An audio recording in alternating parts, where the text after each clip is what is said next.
All right, everyone, welcome back to another episode of Direct Sunlight and Makaiza. We're actually going to be renaming the podcast as soon as this season is over. After 10 episodes, the podcast will be renamed to Mind is Matter, okay? So keep a lookout for that. You'll see the DSL link still in my bio on Instagram. And then we'll also be branching out and expanding to other platforms. So be excited, get ready, because before we begin our exploration together today, I don't know in what ways you might stop and find yourself experiencing more and more clarity and curiosity. But as that's taking place, let's lift up our chins, open up our palms, and share with ourselves what we know to be the greatest aspects of us. Repeat after me. I accept my divinity. I accept love. I accept happiness. I accept wholeness.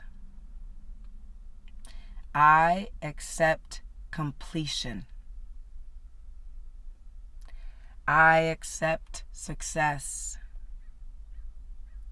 I accept good health. I accept good prosperity.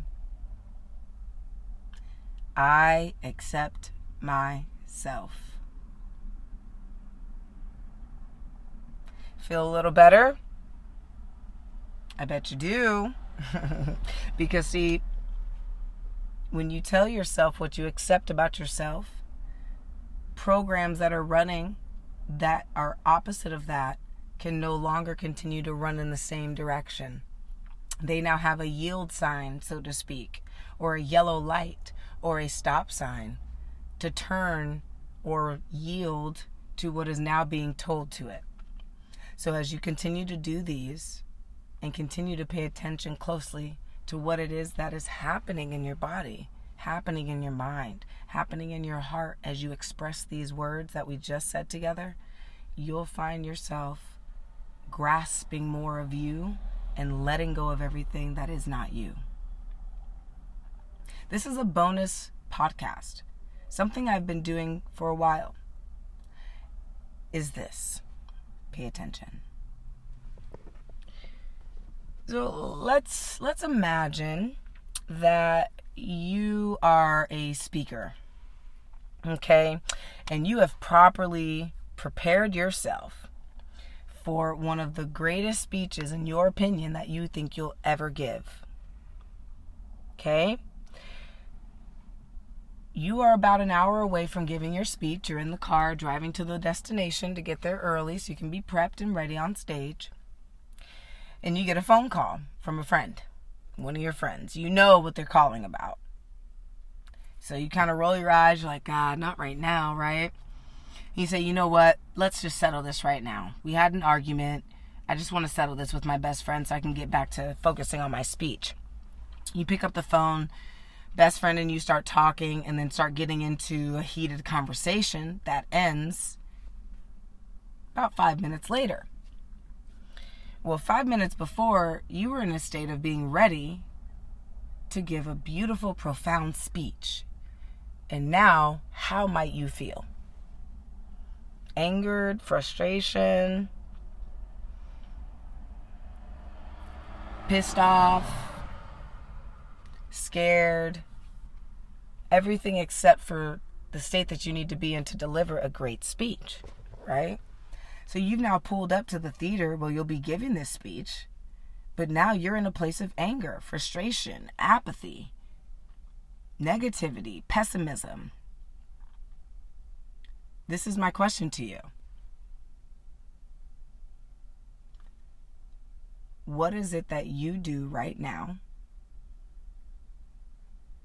that would help you in the situation that we just went through to get you back to a state of being where you can deliver a great speech without the anger, the frustration, and the apathy?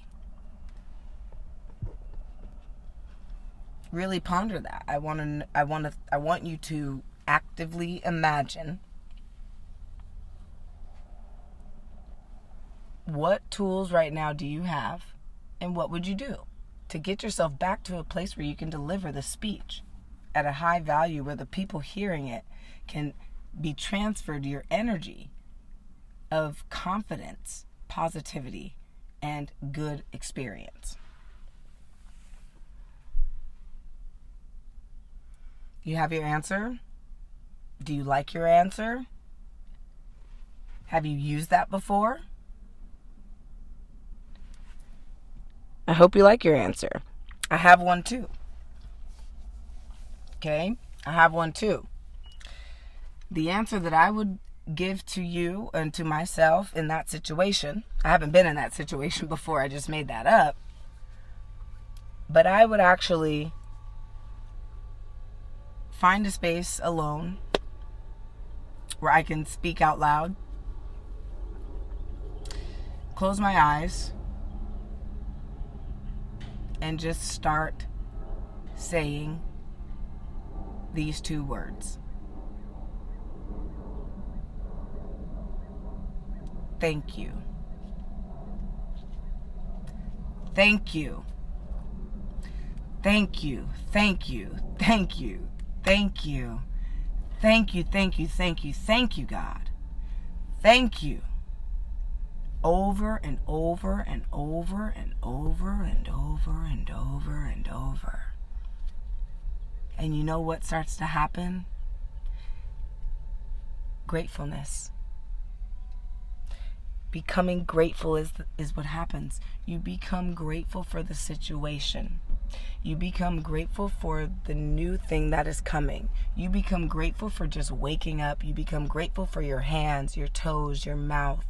You become grateful for your spirit. You become grateful for your blood running through your veins. You become grateful for your dog, your cat, your spouse, your friends. You become grateful to even have a best friend to have an argument with, to be able to come to a reconciliation in the future. You become grateful for everything. And when we become grateful for things, our energy is in a receptive mode to receive the greatness in which we are grateful for and more that we don't even know about. Because doesn't it open up your perspective when you become grateful? After this, try it. Even if you're in a good mood, just sit down. And sometimes it takes me 3 minutes. Sometimes it takes me 5 minutes, where I just have to really just keep saying it. Thank you, God, so much. I'll start clapping. I'll start smiling. And I start to change the energy within myself because I have that power. No one else. And then what would you do? Once you've gotten back to that state, you're now grateful just to be able to go deliver this speech to a few people who want to listen. Do you think you do better after doing all of that versus hanging on to the frustration and the anger and then just trying to, oh man, I want to tell them what's up. I can't believe that they did this to me, and just running those patterns over and over and over in your mind? Which one would have had a better experience up on stage? Frustration or gratefulness? This has been a bonus podcast for you guys, or a bonus midweek podcast for you guys. I hope you enjoy it. I'm going to release it sometime at the end of next week. I call it midweek, but it'll really be, sometime at the end of next week. And I love you guys. Monday, 8:30, you know where to find us. Mind is Matter is coming. Light talks are coming. Light coaching is coming. Everything is on the way for you. Keep your eyes peeled. Keep your ears open. Remember, everyone, be the sun and not its rays. And mind is matter.